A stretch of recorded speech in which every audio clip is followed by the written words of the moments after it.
Good evening, and welcome to all listeners and viewers throughout Alaska and the United States.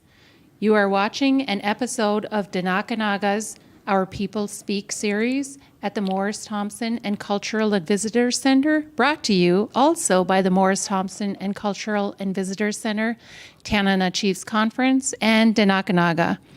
I am Sharon Hildebrand. Tonight's presentation, Peeling Bark, Creating Art, Birch Bark Baskets.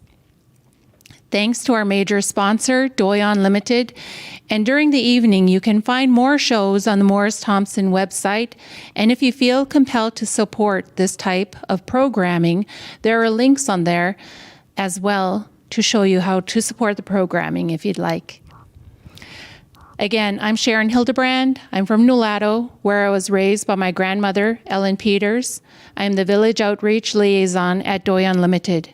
We have a great show for you this evening with esteemed culture bearers Vernell Titus and Lena Tickett. They will share various topics on how to harvest, prepare, and create pieces of art. Vernell, good evening. Good evening. Vernell Titus Jimmy was born and raised in Old Mento. Born February 1, 1941 at winter camp, Vernell grew up learning traditional ways. This included watching her mother and aunties make birch bark baskets. Vernell is also an accomplished bead worker known for her slipper and glove tops. Good evening, Vernell.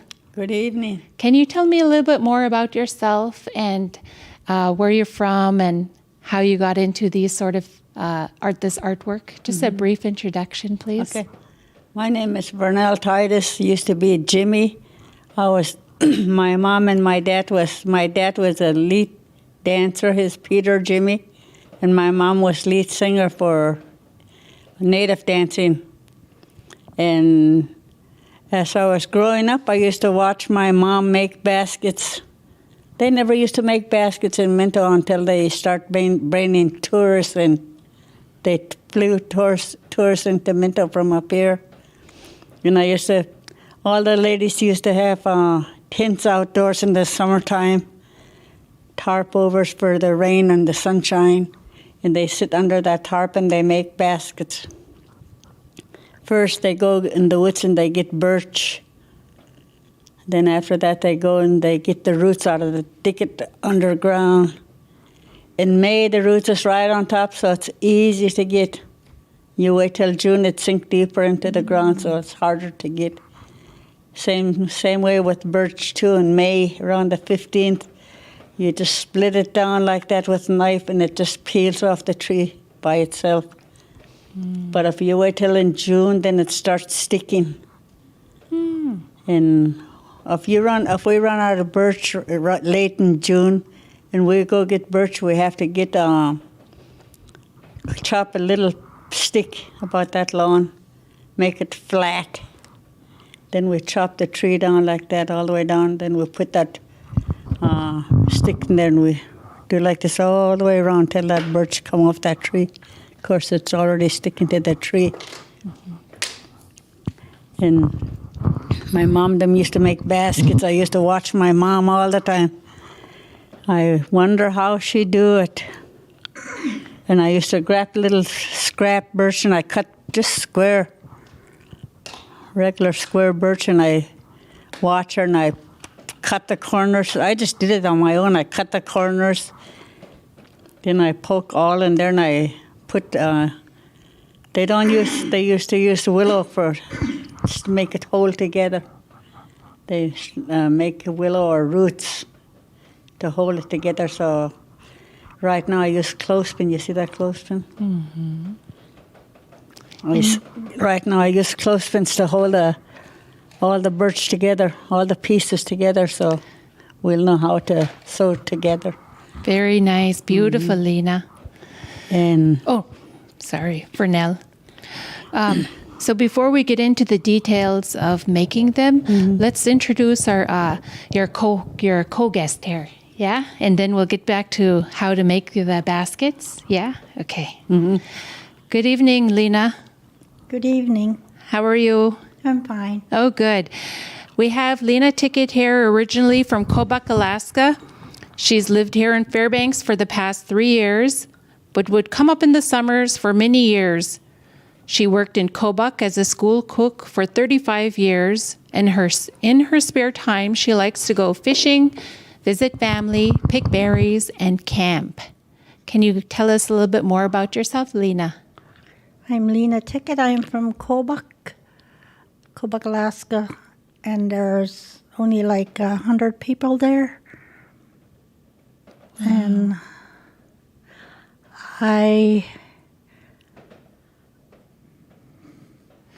And a little bit more of how you got into making baskets and such. Okay, I used to watch my great-grandmothers make baskets. My dad's mom, Mrs. Tickett, she used to make baskets all the time. I watch what kind of material she used. Same with my mom's mother. She used the same material making baskets. And then my mom started making them. And then I started helping her when I was 14. And that's when I started making the baskets. Wow. So since you were 14. Mm-hmm. Wow.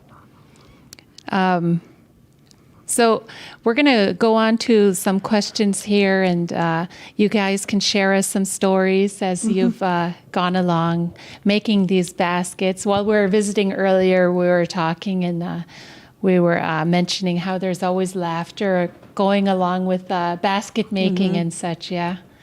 It's always a good time. Lots of contemplating and thinking. Yeah. What are birch baskets and how you become involved making them? I'll start with you first, Vernell. If you could tell us what are some of the uses for baskets?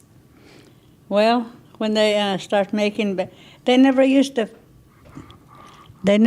fancy the baskets or make handle like that. They just, I wish I could just put this thing down. They just cut a big square birch off the tree, and they fold the corners. They fold the corners. Make 4 corners. They fold it. They don't cut it. And they use it to go pick berries. Sometimes they use it for a dish pan. They wash dishes in there. Wow. Yeah. So cool. Because right now, the way it is right now, you see all them little holes in there. You can't hold water in there because it'll just all leak out. The long time ago, they used to just fold there. And they used to fold like, I remember when I was a little girl, we went for cranberries up on the little hill. All the old ladies and my mom, and their buckets were getting full, so they all got birch and they folded together, and I watched them. And they dumped their berries into that basket. Then they got the cover. They cut the cover around. Then they put their berries in there, and they cut the cover, and then they just get roots right from any tree around there, spruce roots, and they just sew the top. And they just dig a hole right there and store the berries in there. Like for Thanksgiving or Christmas time, they remember where to get the berries, and they go up and get the berries and have berries for dinner. So cool.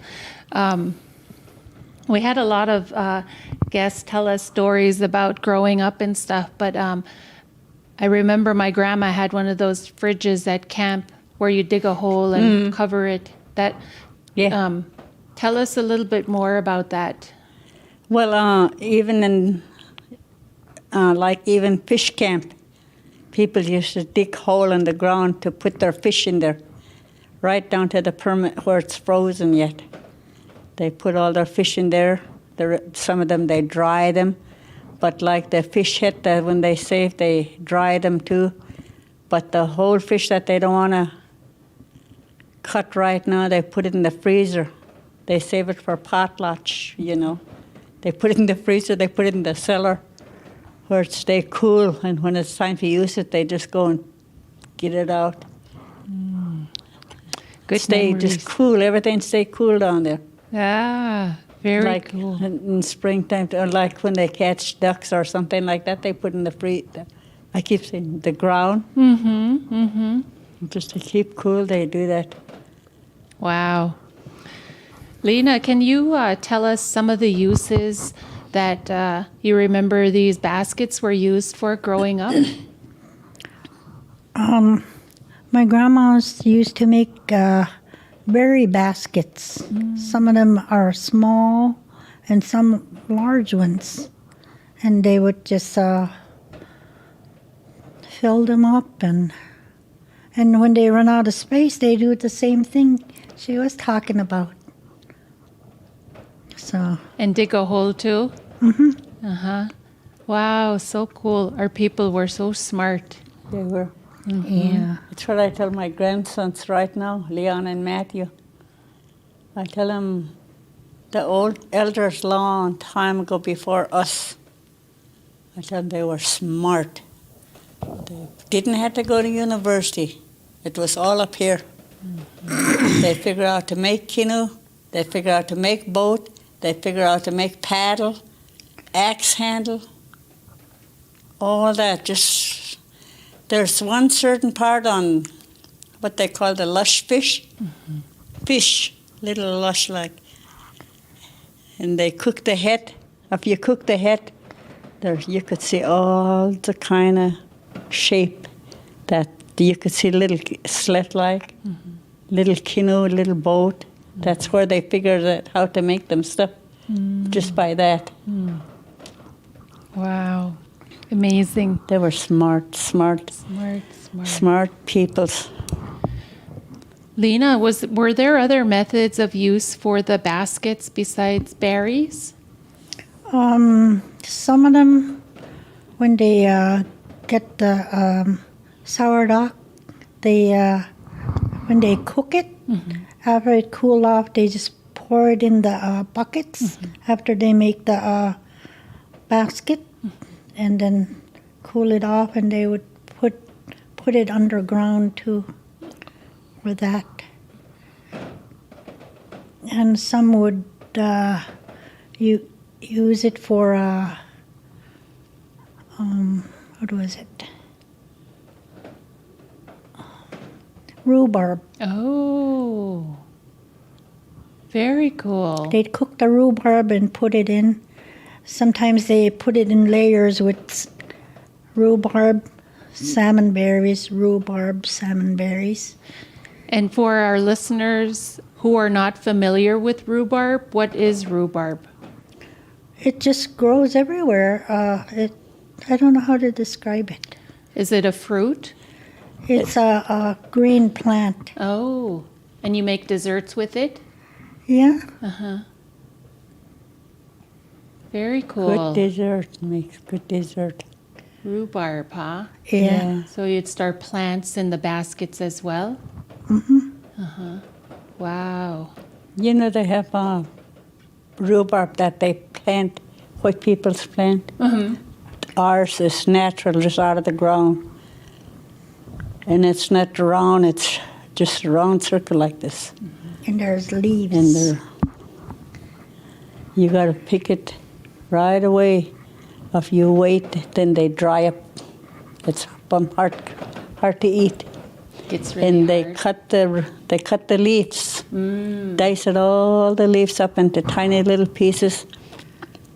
They put them in the Ziploc bag and they put in the freezer. And when they make potlatch, they dig it up, then they cook the rhubarb. It's just like fruit. Yum. All you need is sugar and milk. Sugar and milk. That's all we need, yeah. I see you guys brought a lot of beautiful examples. Can you tell me, Vernell, what some of the materials used in your baskets? Like this one here is lately made basket. They never used to make this kind of basket long time ago with handle. They just had oval-shaped baskets, long ones like this, like oven pan-like. But lately they had this, and we use roots for the fancy part, and the willow in the back to hold the birch together. And the roots, it could be plain white, or you could buy dye from the store and dye different colors, make it look nice. Beautiful. Ingenuity, yeah? And then you have to look for certain kind of willow that doesn't break. Oh. You can't just grab any willow out of the... Then you shape it down to the size that you want it. Then you bend it like this. If it don't break, then it's a good birch. Good willow. Same thing with the birch, too. When you go get birch, way down at the bottom, you get some of it. Cut a little piece off and you fold it up. If it don't crack, it's good birch. Oh, interesting. Don't crack when you fold it like that. And some of them, they like to get it with designs on there, you see? Yeah. Beautiful. Some of them got fancy designs inside, and they use that one. They cut where the sun don't shine, where there's more knots on the back of the birch tree. They cut that part. The other part they use, the good part they use. Beautiful. Lena, could you tell us about some of the materials you use in your baskets to create them? I use, let me use this one. We use spruce roots, willow, and to make the bottom, I use birch, but I put cardboard in the middle and 2 pieces of birch, round birch, and make stitches. To reinforce it? Yes. Ah. And then I sew it with imitation sinew on. And these dark birch on the basket, sometimes I put them on the window, some birch, and then every day when the sun shines, it turned dark. Wow. And sometimes I get them from those trees, the birch trees that already fall down. I peel those, and those are already dark, like this. And this is the outside of a gray birch, and it's different colors, like there's little rainbow, not rainbow, like northern lights or something, lights, yeah? And there's this little stuff right here, like, I don't know what they call these little stuff. Moss? Almost like moss, Like huh? little moss on them. It's just little growth that, goes on Yeah. it goes on And the birch. a lot of people like to buy the baskets with all this on. Little designs. Yeah, little designs. So this one too I was working on is just a one piece white birch, and I cut the trimming, and then I cut little animals, and I sew them on, then put the inside on, and then the willow, and then the bottom.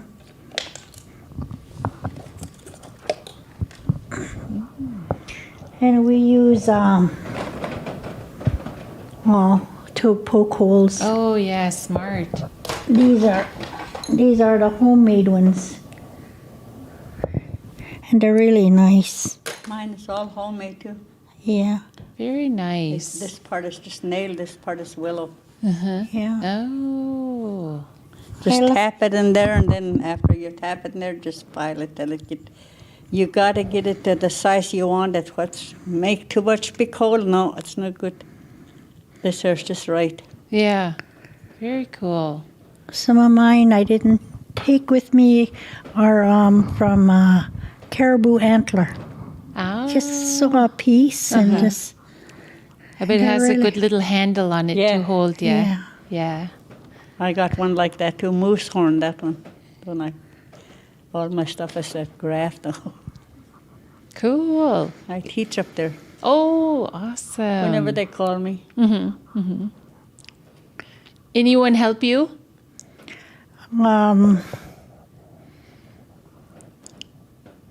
Yeah. Yeah? I have some Alfred Capsule. He lives with me, and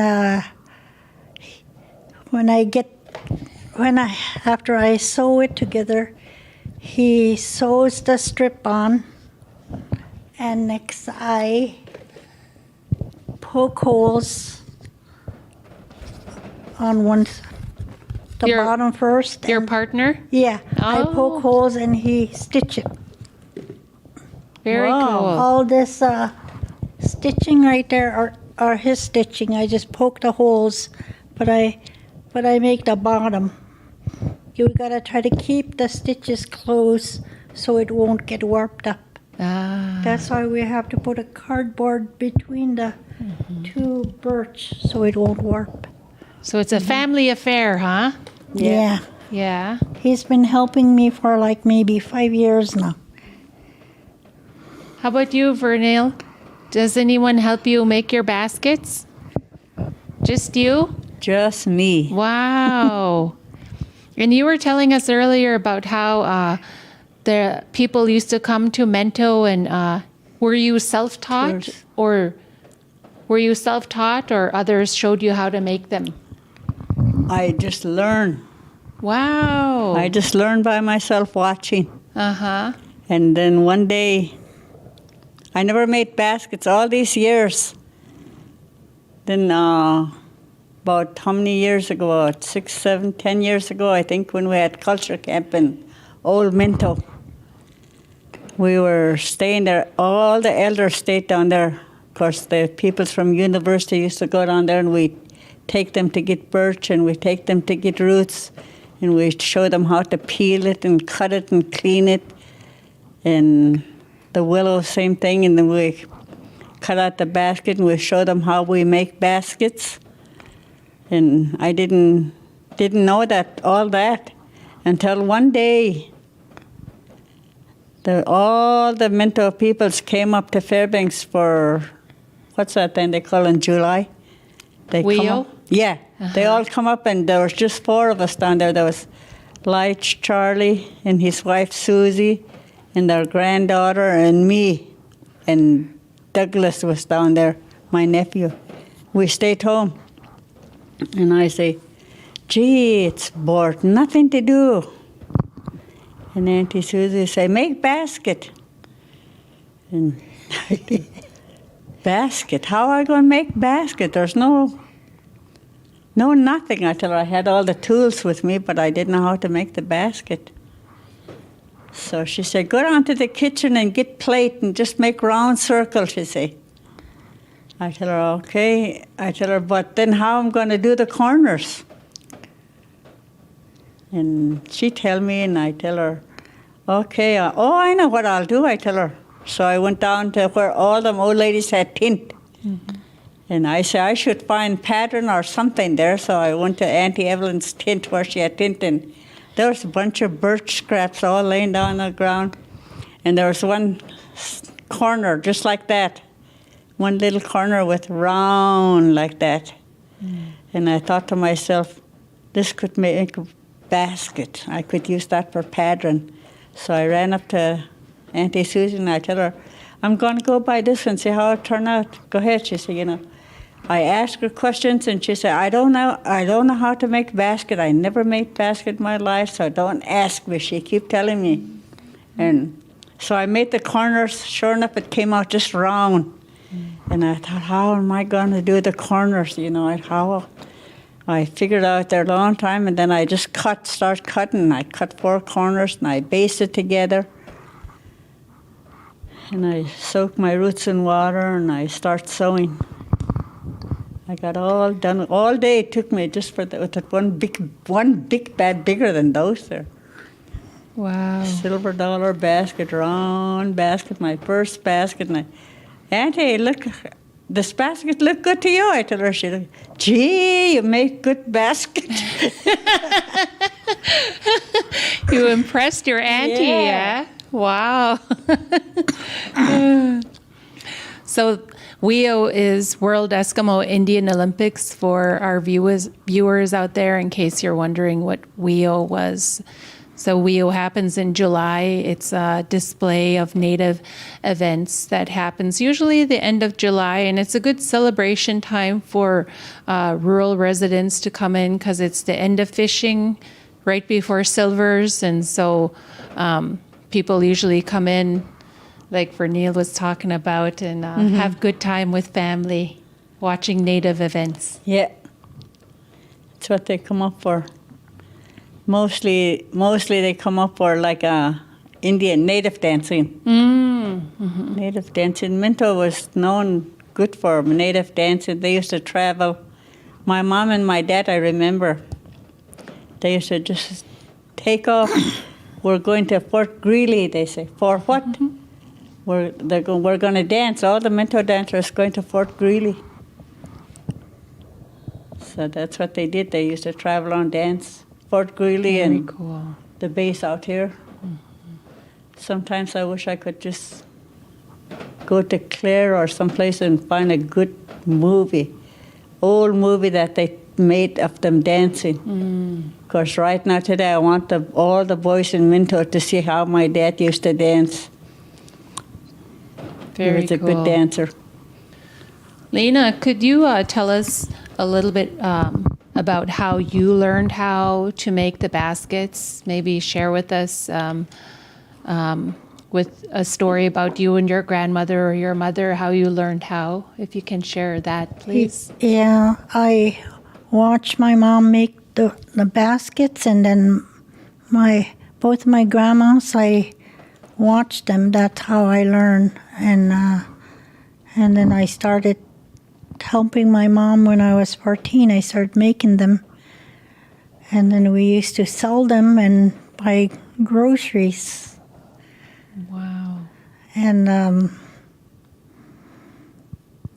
I started working at the school when I was 18 as a cook. And then there's nothing else to do in the evening, so I just start trying to make my own pattern and make a basket. So, and I made a little tiny picture frame, something like, a square one like this, but it was a small one, like a 4x4. It was same design. It was a tiny one.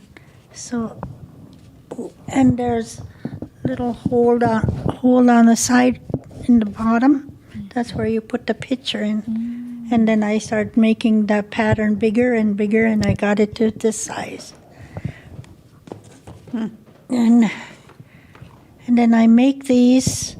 I make it oval. This is for a 5x7 basket. A picture. And I make little tiny, I think they're like a 5.5x4 little heart picture frames. It's square, but the opening is a heart. Wow. Yeah. Very cool. Yeah. Wow. That sounds like it was a lot of fun. It also sounds like the both of you enjoyed making baskets to fill the time and be busy. Yeah. And it's relaxing. Yeah. You talked about how you gather the materials in the spring. You said it's best to gather in spring. May.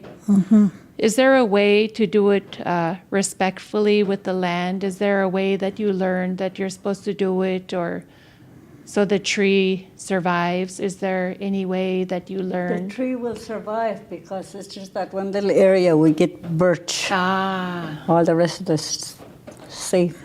And is there a certain time? And you said springtime, yeah? Yeah. Okay. And you too, Lena? Same time. Yeah. May is, the roots is right on top of comes up in springtime, the roots, the tree roots. And it's easy to get. These are the Yeah. spruce roots she's talking about. Oh. Yeah, they're on top. Sometimes they're really easy to get when you get it right away. And they're just pure white too. They're right. These are all colored ones, but they're white. You ever heard how they dyed them traditionally? What they used? Long time ago, they used to use berries, berries to yeah. dye it. Very And they used to do that with quilts too. When they sew beads with quilts, they dye it. cool. Oh. Porcupine quilts, Yeah. they're hard to sew with. Uh-huh. Of course, they crack easy. You gotta just know how to sew with it. The only one that knew how to sew with porcupine quilts was Elsie John, Peter John's wife. She did beautiful work with quilts. How about you, Lena? Was there of a way that the roots were dyed and stuff? With the same thing, the Same way? blueberries, yeah. Ah, Yeah. very cool. Love it. They used to go up on the hill, some place they call, there's a dry sand or dry rock or something, it's just flaky, like flour. They used to, it's hard to find, they call it tsiyu, paint, red paint, tsiyu tribe. You know, there's 4 different tribes in Minto, and tsiyu, that's that red paint. You see those design where people's got paint on their face? That's your tribe? My husband is Caribou.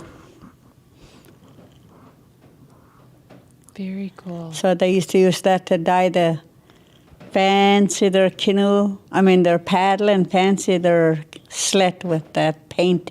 Oh. And it was hard to find. You guys just know where to find it. Wow. I heard about that material you're talking about.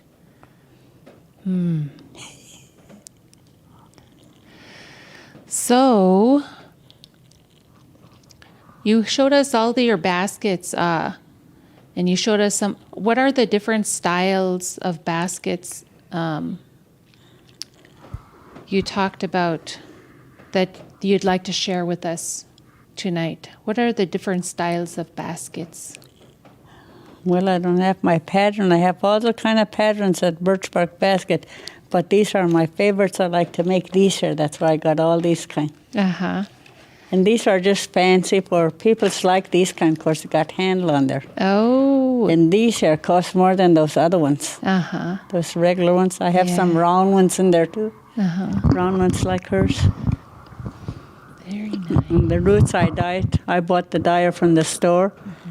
And these roots are, you dig them up and you peel the bark off. You split it first and then you peel the bark off.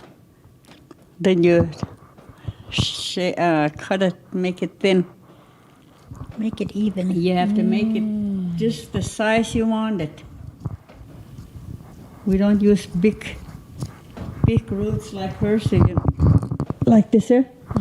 We make ours small, you see them?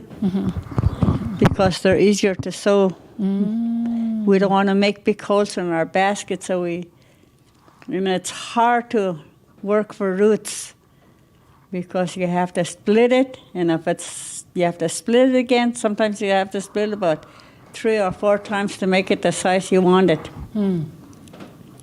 And it can have, and sometimes it got pitch on there. You can use that kind with pitch on there because the pitch sticky, you know.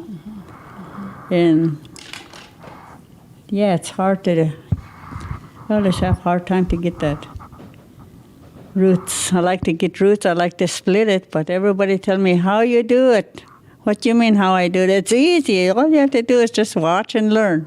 Yeah. Pretty cool. How about you, Lena? Are there different kind of baskets that you make for different purposes? I don't have that my pattern, but I got a picture of the diamond basket. It's diamond baskets. It's like 2 pieces sewed together, like maybe 20 pieces, and then we just and some of them are double diamond and some of them are triple diamond, and those are the ones that I make too.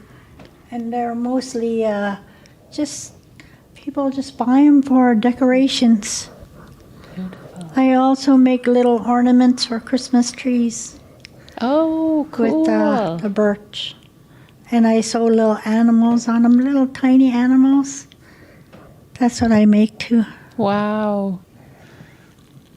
So you guys just get really creative and making different kinds of stuff then, huh? I make baby basket too. Oh, yeah? 2 times I made baby basket. That's hard to That do. sounds like a lot of work. That you gotta find just the right birch. Uh-huh. It's gotta be big birch, not little birch, Big one. and easy to sew. What's the biggest item you've made with basket, with the birch? A big basket. It's over here at Dinakanaga. It's a white one, and it's a tall one. It's Oh, about maybe this tall wow. and about this round. There's one over there. Is it a lot of work to make those, like you said, is it a lot of work to make the big ones? Yeah. Yeah? Not really for me. And I double the birch. Oh. That way it will be sturdy. After I sew it like this, Yeah. I put another piece inside Oh. so it will be sturdy. You don't want it to break, yeah. But baby basket is hard. Uh-huh. You gotta just know exactly how to cut it out and where to sew and where to put it together. Wow. Make sure the birch don't crack. Wow. Just think babies used to sit in there a long time ago. Maybe I sat in one, I wouldn't know. Yeah.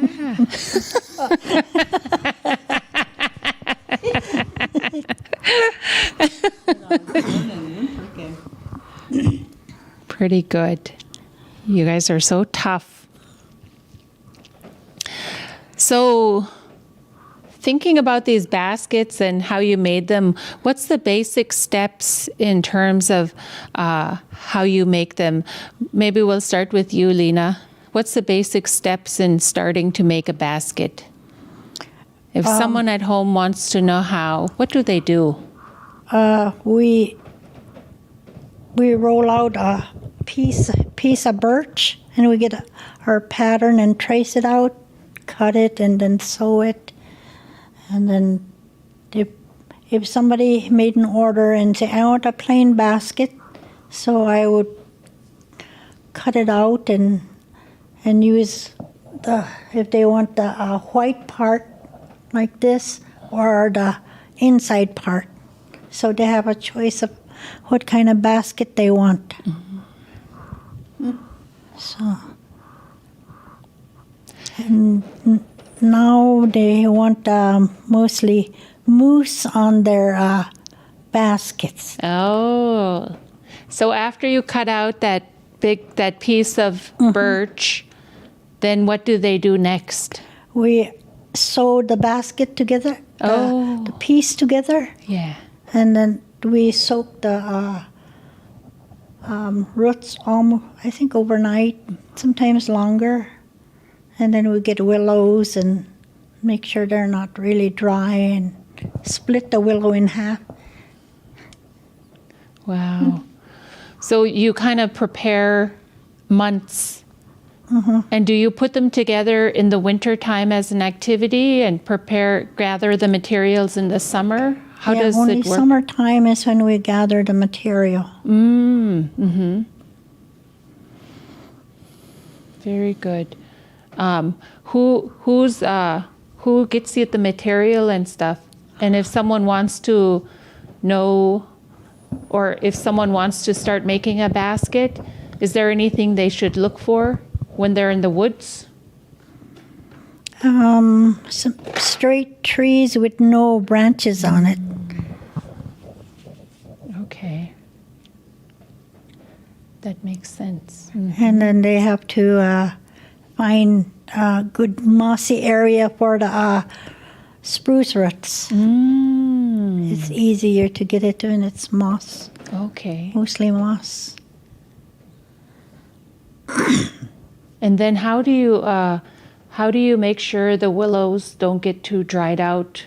Because you're going to do it in the winter. Do you still get the Willows? Yeah. Right after it freezes, I cut the willows and I just get bundles of them, tie them together, put them in the garage right now. That's what I did this fall, and I used them all winter. Oh. Yeah, Wow. I just bring in few at a time because if I bring a whole bundle of it, it will just dry up and get wasted. So I just only bring like maybe 5 or 6 pieces of willows. And Okay. And you don't want it to dry out, you said? Very good. Thank you, Lena. Vernell, can you tell us about the process that someone at home might do if they wanted to start making some baskets? What do they need to do? Well, the first thing I will have to take them out in the woods. Take them out in the woods and look for a nice birch tree. Then check at the bottom and see if it'll crack or not. If not, then it's good birch, so we get the birch. Then I'll take them into the woods where there's spruce trees. And I'll tell them to dig up the roots. Then when they get back into home, show them how to put the birch away. Then I'll get the roots and I'll tell them, this is where you start now. You have to tear the roots. Sit down. They put tarp under us so we don't get that stuff all over. We split the roots in the size we want it, and we scrape the top.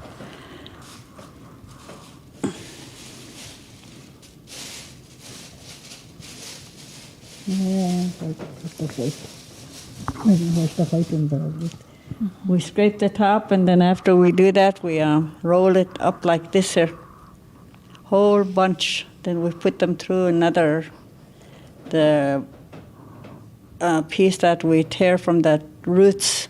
We use that one, and we poke it through, whole bunch like this. And we tie the roots together, and we let it hang, and then let it dry out. And then when we're ready to use it, we just put it in the water. Like this one here, I could just put it in the water and just start making baskets right now. I don't have to wait for an hour or 2 hours or anything like that. Got to be pro at that. So Lena mentioned earlier about the tree being smooth. Is there anything else you look for when you're looking for birch to make that our listeners should look for when they're looking for birch? Mostly they look for just plain birch, but sometimes you look for little moss or something that grows on the side, because under that, next to the tree, there's a design on there.